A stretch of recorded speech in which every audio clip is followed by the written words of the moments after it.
Les musulmans croient que le Coran a été révélé à Mohammed par l'ange Gabriel. Mais de nombreux contemporains de Mohammed étaient convaincus qu'il copiait des récits antérieurs, dont certains étaient des fables, et qu'il les faisait passer pour des révélations divines. Il est intéressant de noter que 14 siècles après que les détracteurs de Mohammed l'ont accusé à plusieurs reprises d'avoir plagié des fables, les érudits musulmans commencent à être d'accord. Dans la sourate 18, il est question des dormants de la caverne, un groupe de personnes qui se seraient endormies dans une caverne et se seraient réveillées 300 ans plus tard.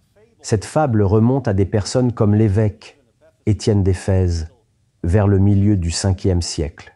Elle était populaire parmi les chrétiens d'Arabie. Ils savaient que ce n'était pas vrai.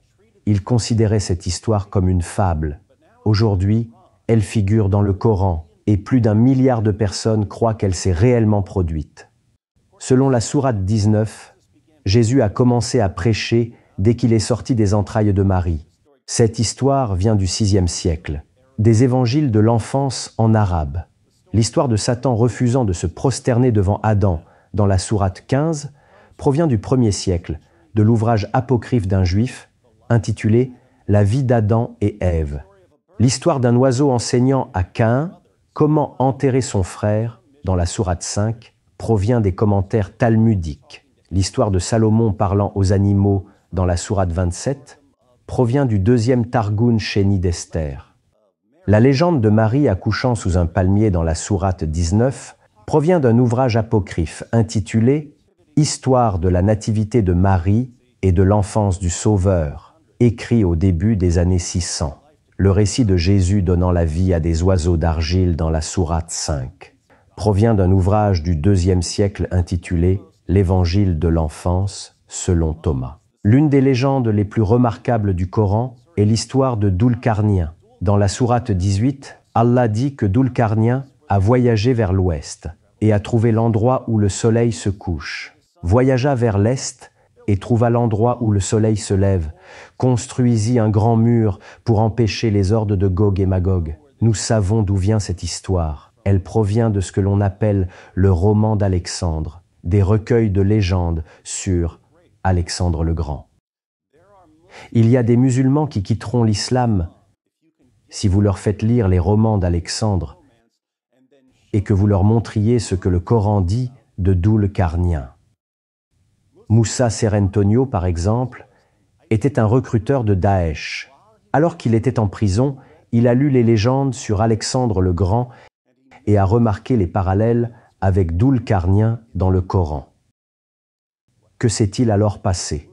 Moussa nous raconte dans une interview accordée à The Atlantic.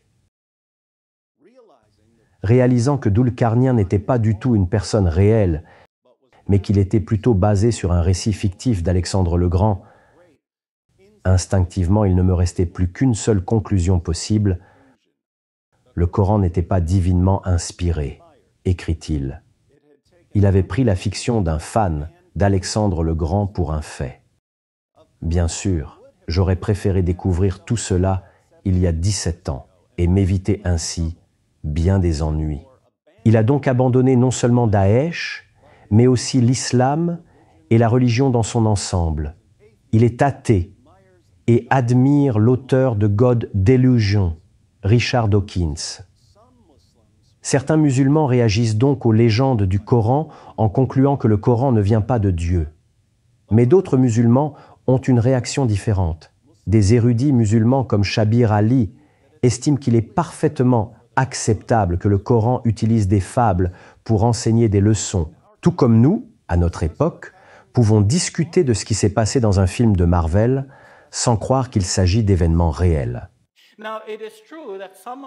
Il est vrai que certaines choses dites dans le Coran ne conviendraient pas aux chrétiens, parce qu'ils ne trouveront pas pareil dans leurs évangiles, elles proviennent de sources apocryphes.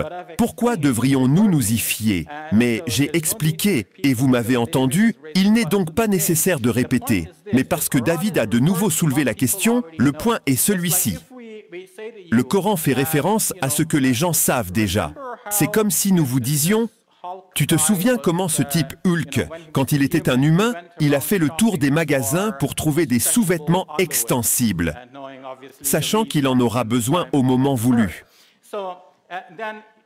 Quelqu'un qui ne sait pas de quoi nous parlons pensera que nous nous référons à des personnes réelles.